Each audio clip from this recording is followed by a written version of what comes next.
কি সুন্দর পরিষ্কার চেয়ার নিয়ে বসার জায়গা।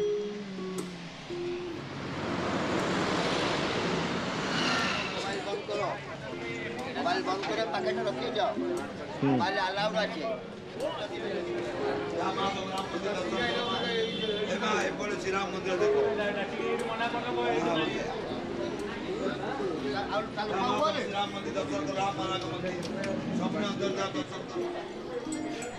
So good morning from Puri. আজকে আমাদের লাস্ট দিন বলে লাস্ট বেরিয়ে যাচ্ছি এখন। 8টার সময় রুম ছাড়তে হবে, 7:20 বাজে, সব রেডি, খালি বোন এখন ফ্রেশ হচ্ছে। তারপর সকালবেলা আমার একটা পুরনো হ্যাবিট আছে, যে কোনো গাড়িতে আমার পেট্রোল ডিজেল হোক, অন্য গাড়ি হোক, স্করপিও হোক, আমি মোবিলটা সকালে উঠে চেক করি। তো সেটাই এখানেই করব। মোবিলটা আমার মনে হয় এটা আপনাদেরও করা উচিত, রাইট? তো মোবিলটা চেক করলে কি একবার জাস্ট দেখে নেওয়া, কেন আর সময় নেই। কেন কালকে বিকেলবেলা আমার আবার একটা প্ল্যানিং আছে। আমি কালকে রাতের বন্দে ভারত করে বেরিয়ে যাচ্ছি হচ্ছে না, বন্দে ভারত না, শালিমার থেকে দুরন্ততে বেরিয়ে যাচ্ছি হচ্ছে পাটনা। সো শিডিউল আছে এখন আমার, তো ওই জন্যে ফাটাফাট এই ট্রিপটা মা বাবাদের ঘুরিয়ে দিলাম। তো তারপরে আবার একের পর এক প্ল্যানটা আমার আছে। সো এখানে কম কথা বলছি, করে মোটর ব্লগিংয়ে দেখা হচ্ছে, আর দেখা হচ্ছে সাক্ষীগোপাল যেতে, কীভাবে সাক্ষীগোপাল যাবেন সেভাবে দেখা হচ্ছে, সেই রুটটা দেখাবো। তো গুড মর্নিং ফ্রম স্বর্গদ্বার চৈতন্যদেবের। এই রাস্তা ডান দিকে হচ্ছে মন্দির, সিধা হচ্ছে সি বিচ। আমরা চলে যাবো এইদিকে নতুন রুট। তো আমরা পিছনের রুট ধরে যাবো, যেখান থেকে সাক্ষীগোপাল ইজ ভেরি নিয়ারেস্ট। আমাদের বেরোতে হবে 10-12 ঘন্টা journey. So stay tune. Visit করে বেরিয়ে যাচ্ছি। সবাই এখানে যে ফটো সেশন চলছে, একবার দেখিয়ে দিই। Tata Puri, see you soon, আবার আসবো খুব তাড়াতাড়ি। তা বেরিয়ে পড়লাম আমাদের সাক্ষীগোপালের উদ্দেশ্যটা বাড়ি। যাওয়ার পথে সাক্ষীগোপালে সাক্ষী রেখে আমরা যাব। Bye bye Puri. বাদিকেই সমুদ্র দেখা যাচ্ছে। আর খুব বিজি, যেহেতু আজকে রোববার, এখানে সবাই পর্যটক ঢুকছে। আজকে বা কালকে থেকে এরা বেরিয়ে যাবে, আর আমরা আজকে রোববার সকালেই বেরিয়ে যাচ্ছি, কেন আমাদেরকে আজকে রাত্রিরে পৌঁছতেই হবে। ও মাই গড, স্বর্গদ্বারটা যতটা বিজি, দেখুন এই জায়গাগুলো আস্তে আস্তে ভরে যাবে। এই জায়গাটা ততটা শান্ত আর ততটা পরিষ্কার। লেফটেই সমুদ্র, আর ডান দিয়ে কিন্তু অজস্র হোটেল এখানেও আছে। এই তো ডাস্টার দেখেছি না, আমরা একা নেই, মরণও একান্তি। এই জন্য এই সাইড হচ্ছে কি ওইদিকে, আর দেখবি সব রকম লোক এখানে আসবে না।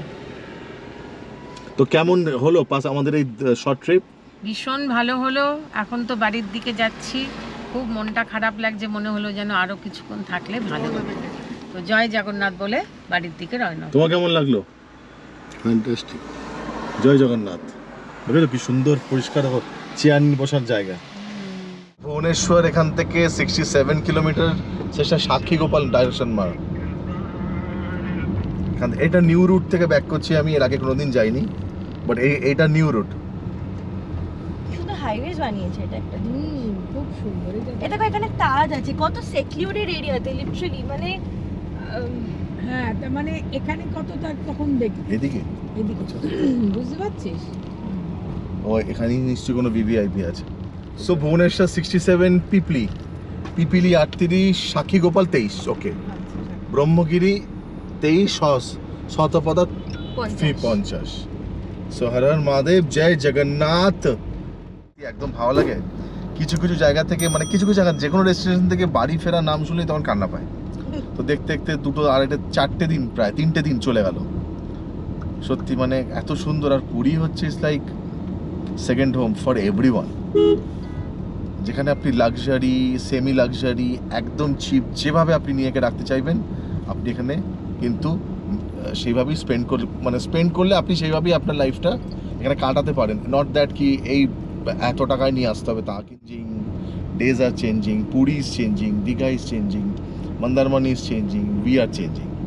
সো এখন দেখছি সাক্ষীগোপাল সাক্ষী রেখে যেতে হয় যে আমি এসেছি, কারণ জগন্নাথ দেব আবার ভুলে যায়।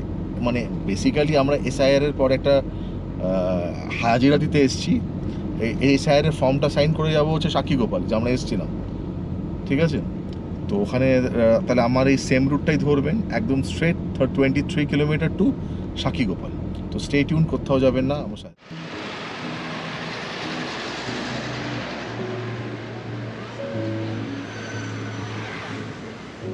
তো বেরিয়েই 4-5 কিলোমিটারের মধ্যে রিফ্রেশ একটু চা ফা খেলাম। ওখানে তো খাইনি, কেন ওখানে বেরিয়ে গেলাম, সিটি থেকে বেরিয়ে গেছি। বেরিয়ে এখন সব আমরা যাবো সাক্ষীগোপাল, করে ওখান থেকে একদম ট্রেনে বাড়ি। বিস্কিট, চা আর কেক খেয়ে বেরিয়ে পড়লাম সাক্ষীগোপাল। আর 20 কিলোমিটার্স মোর। সাক্ষীগোপালের ঠিক মন্দিরের অপোজিটেই ওখানে কিন্তু কচুরি পাওয়া যায়, আমার মনে আছে, ওখানে গিয়ে খাবো। আমার যেন মনে হচ্ছে 22 কিলোমিটার এত সময় লাগছে, কিছু একটা গন্ডগোল মাথায় স্ট্রাইক করছে। আমার যেন মনে হচ্ছে আই থিঙ্ক পেরিয়ে চলে এসেছি, কারণ লেটস সি। এক্স্যাক্টলি দেখেছেন, আমরা মোটামুটি 42 কিলোমিটার চলে এসেছি, তো 22 কিলোমিটার আরও চলে এসেছি। তো ওকে দেখতে বলেছিলাম, ও সেরকম দেখেনি। ঠিক আছে, কোনো ব্যাপার না, এখান থেকে হয়তো একটু ইউটার্ন নিতে হবে। এক্স্যাক্টলি এখান থেকে সামনে থেকে ইউটার্ন দেখাচ্ছে 22 কিলোমিটার। না, এসছি এখন, দেখা করেই যাবো, সে 22 হোক আর 100 হোক, দেখা করেই যাবো। ছোটোবেলায় যখন গাড়িতে বসতাম না, এই ডান দিকে ভাবতাম আমাদের সাথে এই ফুটপাথটাও একইভাবে যাচ্ছে, আর এখনও সেটাই দেখে অবাক হয়ে গেলাম। তো ব্রিজের লেফট থেকে নেমে গেছি, যেহেতু সাক্ষীগোপাল যদি ঠিকঠাক আসতাম আমরা বাদিকে হতো, আমরা এখান থেকে ডান দিক নিয়েছি। এক্স্যাক্টলি এই তো আমরা এগিয়ে গেছিলাম, আমরা আবার নিচ থেকে নেমে এই রাস্তা দিয়ে সোজা যাচ্ছি। এখানে কিন্তু বেশ গরম, আমরা গাড়িতে এসি চলছে বুঝতে পারছি না, বাট বাইরে বেশ গরম। একটু বলে রাখি, সাক্ষীগোপাল যেতে কিন্তু এই যে রেল ক্রসিংটা আছে খোলা আছে, এটা কিন্তু একবার যদি পড়ে, তো এখান থেকে এইটাই কিন্তু কানেক্ট হচ্ছে পুরীতে। এখান থেকে বন্দে ভারত থেকে শুরু করে সবই যায়।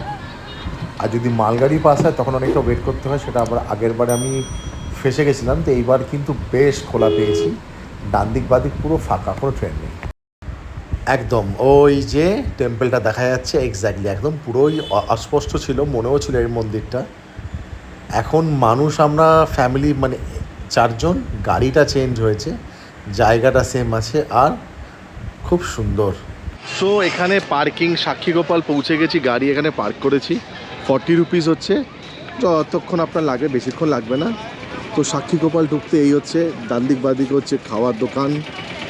ছত্তিশগড়, রাজস্থান, কত কত জায়গা থেকে সব এসছে, অনেক কিছু আছে এখানে, ব্যাগ ফ্যাগ কত কি আছে। এই হচ্ছে সাক্ষীগোপালের মন্দির, মনে পড়ছে, আমি আগেও এসেছিলাম তো মনে পড়ছে। এই দেখো, এখন এই জায়গাটা ফ্রি হয়ে গেল, বুঝতে পারলে, তখন ছিল না। এখানে কিন্তু বাদরের উৎপাত খুব, প্রচুর বাদর আছে।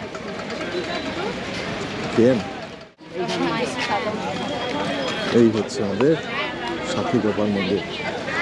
चलो मोबाइल बंद करो, मोबाइल बंद করে প্যাকেটে রেখে যাও, মোবাইল অ্যালাউড আছে, ওটা নিবে না। আহা, কি অদ্ভুত, মন্দিরের বাইরেও নাকি ক্যামেরা ফটো তুলতে দেবেন, এটা হবে? বাট না, দেখলাম উনি একটু বেশি করছে, যাতে ভিতরে গিয়ে একটু টাকা পয়সার ব্যাপার আছে। তো আমি টাকা পয়সা কেন দেবো? বাবা দেখুন, এই যে দুটো আমাদের রক্ষী সাক্ষীগোপালের, তো পুরো একটা কাইন্ড অফ অসুর, তাই না? এ বাবা, চোখগুলো কি মারাত্মক। আসুন ভিতরে ঢোকা যাক।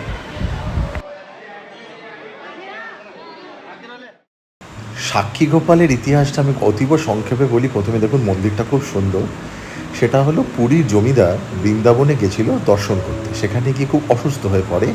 তো সেখানে এক যুবক চাকর তার সেবা শুশ্রূষা করে। তো সেই জমিদার বলেছিল তাকে যদি সে সুস্থ করে দিতে পারে, তাহলে তার মেয়ের সাথে সেই যুবক চাকরের বিয়ে দেবে। কিন্তু যথারীতি জমিদার সুস্থ হয়ে পুরী চলে আসে, কিন্তু তার সাথে তার মেয়ের বিয়ে দেয় না। তো এই নিয়ে যুবক চাকর বলেছিল, খুব কষ্ট পেয়েছিল, আর কৃষ্ণকে ডেকেছিল, এ বাবা তুমি আমার সাক্ষী দেবে? তো কৃষ্ণ বলেছিল, আমি তোমার সাক্ষী দেবো, কিন্তু তুমি আগে চলো, তুমি পিছনে ঘুরে তাকাবে না। ও বলেছিল, আমি কী করে বুঝবো? বলেছে, আমার নূপুরের আওয়াজে তুমি বুঝতে পারবে। তো যেতে যেতে সেই প্রভু শ্রীকৃষ্ণের একটা তোড়া খুলে যায়। তারপরে যখন সে আওয়াজটা না পায়, সেই যুবক চাকর ঘুরে তাকাতেই তখন শ্রীকৃষ্ণ এখানে পাথর রূপ হয়ে যায়। মানে এই পথ দিয়েই তারা যাচ্ছিলেন। তো এই হলো খুব সংক্ষেপে পুরো কাহিনীটা। যারাই পুরীতে আসবেন, যাওয়ার ফেরার পথে একবার সাক্ষীগোপালের কাছে সাক্ষী রেখে যাবেন। তো এখন মানে খুব সুন্দর দর্শন হলো। তো এখন বাজে 10টা 15। আমরা একটু এগিয়ে গেছিলাম আর কি, ওখান থেকে ঘুরে 20-22 কিলোমিটার ঘুরে এলাম। ব্রিজ হয়ে গেছে, রাস্তা ভালো হয়ে গেছে, তখন বোঝা যাচ্ছে না। তো এখন যেটা হয়েছে, এখন সেটা হলো এখন time to say good bye. এই ছোটো video short trip to unplanned trip to Puri কেমন লাগলো বাই কার আমাদের প্লিজ বলবেন। সবাই আমার ভিডিও দেখবেন, আর অনেক অনেক অনেক অনেক শুভেচ্ছা ভালোবাসা রইল। নেক্সট কোনো ভিডিওতে আবার দেখা হবে, ততক্ষণের জন্যে এক্সপ্লোরার গৌরব, টাটা, বাই বাই, জয় জগন্নাথ।